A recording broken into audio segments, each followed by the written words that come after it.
Hello, and welcome back. I'm John Stark from MacTheMovieGuy.com. I don't know if you know this or not, but it's October, which means it's time to get spooky. And I'm getting spooky with something to kick it off with that you probably don't know what this is unless you're in the know, unless you are of the people, of the disabled people. And this is Access Horror 2025. John Stark from MacMovieGuy.com. I'm reviewing Access Horror of 2025. I'm a blind film critic, and I watched this with audio description on AMC Plus. I know I didn't think I would actually say those words aloud on this channel. Let me do it again.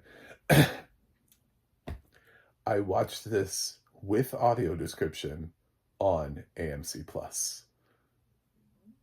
Again, shocking. That's probably the most shocking thing about Access Horror 2025 is the fact that AMC Plus actually posted a new audio description track onto their service, because despite the fact that they're completely capable of having audio description, they continue to post their own titles that they've created audio description for without the audio description that they paid to create, which is deeply frustrating.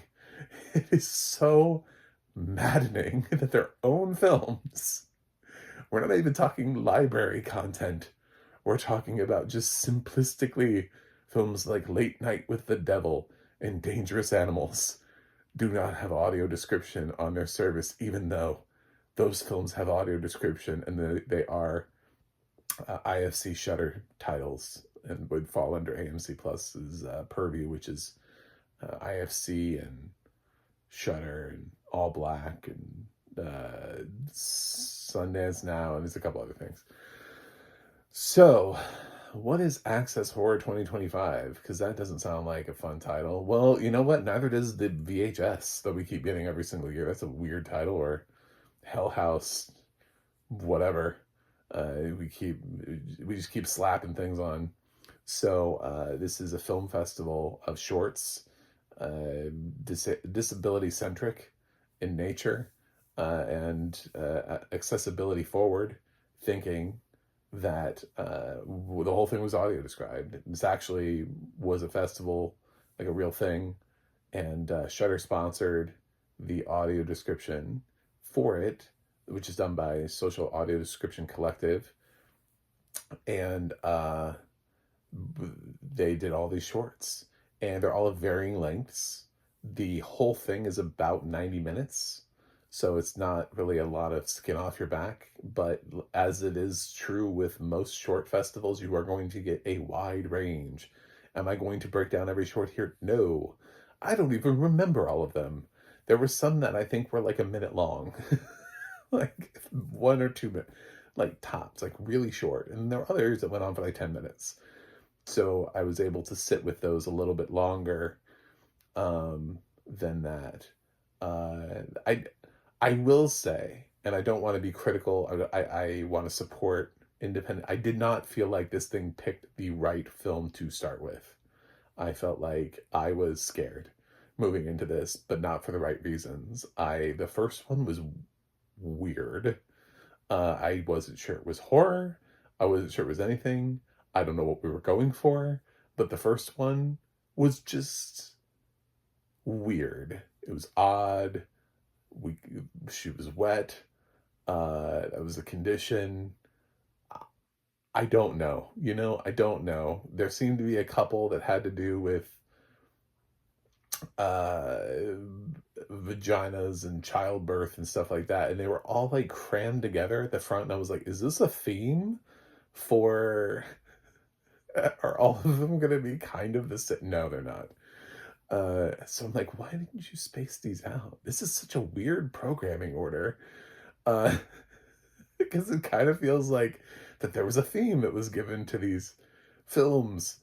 No, they were just grouped together at the front for some reason.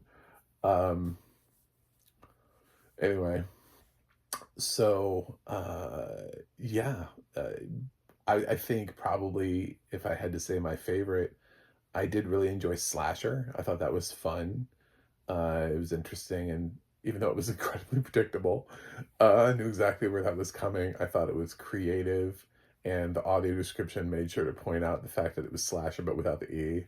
I was like, oh, I get it. It's like Grinder, but without the E. We get it. Ha ha ha. I see you. So, um, some guy's using an app named Torso. It's just like, and then he's like, "Why don't you show your face?" I was like, "I don't know, man. The app is called Torso." Like, what did it says a whole lot about gay culture and about how guys on these dating apps and websites and everything just use shots of their chest. So, or on more risque sites, shots of other things. You know what I'm talking about. But not on, I mean, Grinder has to be. You can't just put your, anyway. So, yes, I thought that was fun. That was cute. That was clever. But yeah, there were a couple in here, and there was some really good acting too. I was like really surprised. I was expecting the acting to be spotty, which is often true of some short films. Um, I got a little bit lost. I had full intention of reviewing all of the Easter Seals films, but my God, my Jesus God, there was like 160 some films. I could not. I'm sorry, and I wasted my time too because I made it like 60 films in, and it took so long. And I was trying to come up with cohesive thoughts for each one of them, and I was like, I can't do this. This is why there are judging panels at film festivals.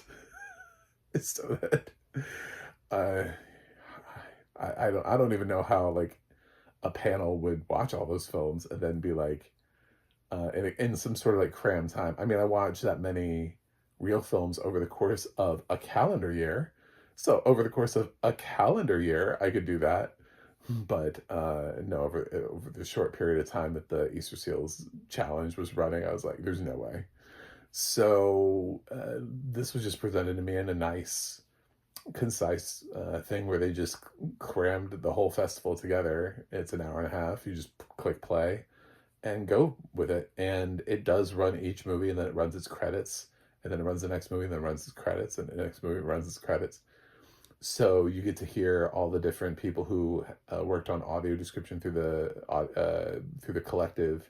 A whole bunch of people. My God, I can't cite all of you. I'm sorry. There are so many people who worked on various points of the audio description, and they got to cite writer narrators as well as blind quality control, and it was great, just fantastic. But I love some performances. There was the one that I thought was clever that I do remember with the woman who was doing the what was she read? She was doing like, I thought at first I was like, oh my God, is this an audio description narrator? And then I was so hoping. I was like, man, I hope this is somebody.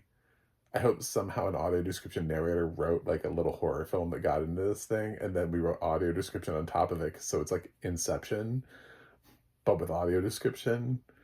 But it had the woman who was like narrating over those the two people, and then her whole, and then it sort of starts tying in, like her real life starts blurring with it. It's like an audiobook or something she's recording.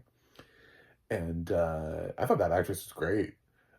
She had a lot of energy. I loved her. I was like, she needs to be cast in real things, like outside of short films. So, creative stuff, to be sure, especially for short films that don't have a ton of distribution and stuff that I was like, wow, I really wonder how does this look? Like, even though the audio description was good, because you're like, I know these films have limited budgets. So like the one with the puppeteering, and like the hand, I was like, how are they doing this? I know they don't have the budget. This is this feels far more complicated. So I was intrigued. Um, and I just the audio description across the board is so phenomenal. It's just, I mean, like, it's such rich audio description. It's thoughtful. It tries to pull you in with as much as humanly possible. I mean, like the first short was even using like cisgender Asian female, to like label somebody so we knew that they weren't like a transgender Asian female. Like it managed to get that whole thing in there. Sometimes that cisgender thing is just implied, but like you won't find that in even the most thoughtful Netflix descriptions. So the fact that they were able to fit those in here was nice. Uh, and there's not like, I was never scared by any of these. That's the one thing is it's like, it's access horror, and horror can be a lot of different things. But there are short films, so there's like the creativity behind it, right? And I was thinking about, um, there was a long time ago in a galaxy far, far away when I could see, there was a short on YouTube which was Lights Out, and that thing fucking got me. It's not a very long short, but I absolutely jumped, and it got me in a way that I was like, oh shit. So I kind of wanted that. I wanted something that was like, oh God. I didn't really get it. I mean, slasher. I thought slasher was creative. If I could go through this film festival and fund something into a feature, I would have funded slasher. And part of it was I wanted it to be longer because I thought there was more play that could have been had there. The house had the doors that were speaking, right? And I wanted him to be able to hear that. I wanted him to be able to hear like back door open, like and him what? Hello? Like I wanted more of those moments. So, but it feels constrained a little bit by being a short. So, and that there's like some light character development with like the picking up of the stuff we didn't get enough backstory, but it tried to throw in a little backstory, and I was like, man, if we could just give this film just a little bit more time to breathe. I thought there was something. It was an interesting take, so I will remember that one. My favorite performance was the girl who did the narration stuff, though. That was, I loved her energy, her vibe, everything about her was great. And the audio description across the board was just fantastic. So, did I love every short? No, no. I don't want to slam all of them, but I will say it started off on a very weird note for me. That was a weird short to pick to to lead. I was like, what is happening? Yes, that means that is one of my least favorite shorts. But I am always thinking like start strong. I whenever I program something in real life, I'm always like, you got to hit them hard first. Like you got to get something, you know, that may not be the best, but it's got to capture your attention. In any respect, whether it's the whether it's a TV pilot, your first episode has to be great. You know, these films that have these like slow builds, I mean, nowadays people have the opportunity to just back out of a film on their streaming service.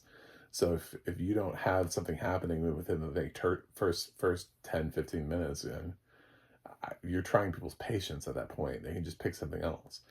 So, yeah, I would have picked a stronger short to start with. Not that that short shouldn't be there or that doesn't qualify, because then it just gets a taste thing. But I have a hard time imagining that if I poll like 100 people, that of that 100 people, that people have been like, yeah, that's a strong start. The majority of it have been like, yeah, felt like we creatively started on the scariest or most defining. And then why were a couple of them themed exactly the same and then grouped together? and then like the rest of them are not the same theme. But it's on AMC Plus and it has audio description. Like that in and of itself is a win. This thing happened, Shudder came in, thank you, and sponsored the audio description, got all these shorts audio descriptions, so all these filmmakers, so we have accessible horror, and we have accessible non-mainstream horror too, which is interesting because there's so much. I argue this with when I review non-mainstream LGBTQ films. It's like, it feels like it's a niche within inside of a niche. So to say that you get, because queer cinema is sort of a niche industry in and of itself, and then to create audio description within those films, there's such a small percentage of them that are. But there are plenty of films every year that are released. So why should we not have access to that stuff too? Why shouldn't we have more access to things like indie filmmaking and short films? Same thing with like international films before we put 100% tariff on them. Fucking idiots.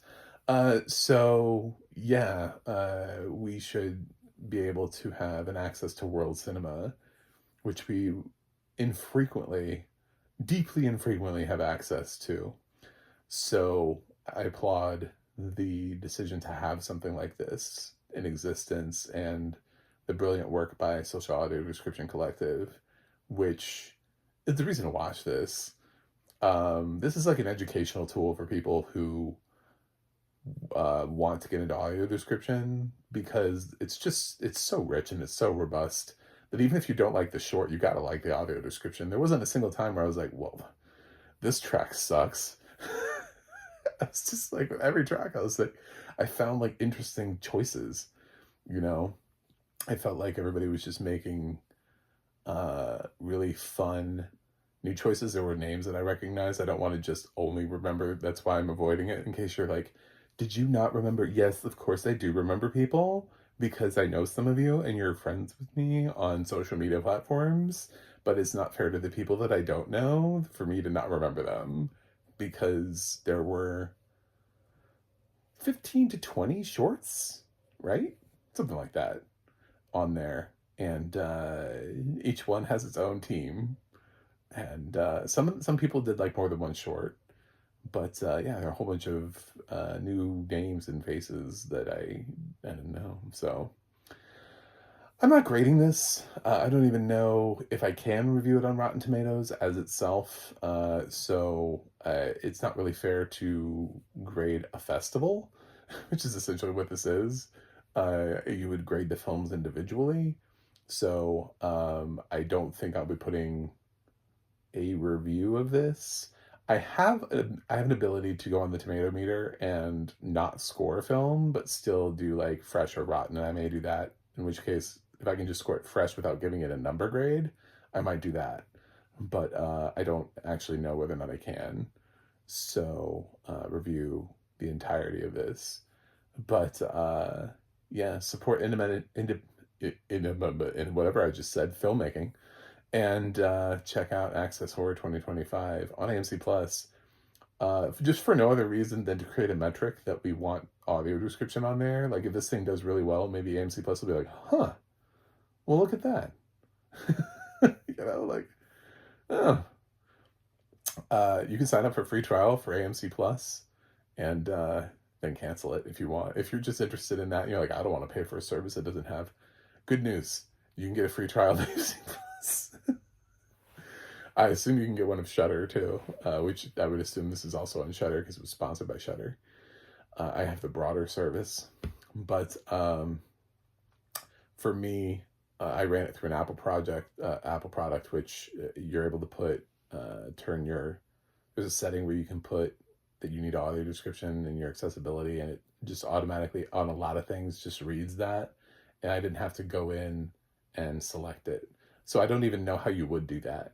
But like, if you're watching it off an iPhone like I did, sorry, then and you had that setting on, it just read it. I didn't have to select the audio description track because I had that setting turned on as a blind person. So there you go. I reviewed Access Horror 2025. Spooky season has started, and I wanted to kick off spooky season with Access Horror 2025. I feel like people have been waiting to see whether or not I would review this because it was a festival. I do talk about audio description and support disability and representation in film, and I didn't do this. And then when I found out this thing was happening, I was like, I feel like this is a great way to kick off October. Let's just wait. So this is why, if you were wondering where has it been, October was the audio. Anyway, so thanks for watching. Thanks for subscribing. I'll see you guys on the other side.